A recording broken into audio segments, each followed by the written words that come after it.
তীব্র গরমের মধ্যে লোডশেডিংয়ের প্রতিবাদে দেশের বিভিন্ন স্থানে বিক্ষোভ, সড়ক অবরোধ ও হামলা ভাঙচুরের ঘটনা ঘটেছে। বিশ্বকাপ আর্জেন্টিনা জর্ডান ম্যাচের সময় বিদ্যুৎ বিভ্রাট হওয়ায় নেত্রকোনায় কেন্দুয়ায় পল্লী বিদ্যুৎ অফিসে হামলা চালায় একদল লোক। এ সময় বিদ্যুৎ অফিসে ঢিল ছুড়লে ভেঙে যায় জানলার গ্লাস।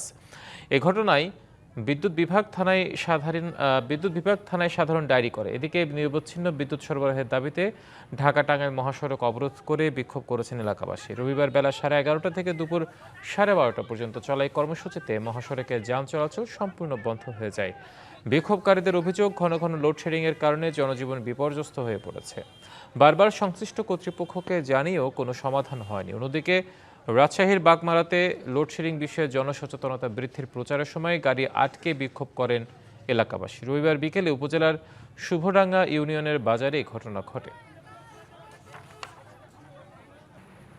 প্রতি সপ্তাহে সর্বোচ্চবার বিকাশ পেমেন্টে 50 জন হবেন পেমেন্ট চ্যাম্পিয়ন। জিতে নিন টিভি সহ আকর্ষণীয় সব প্রাইজ।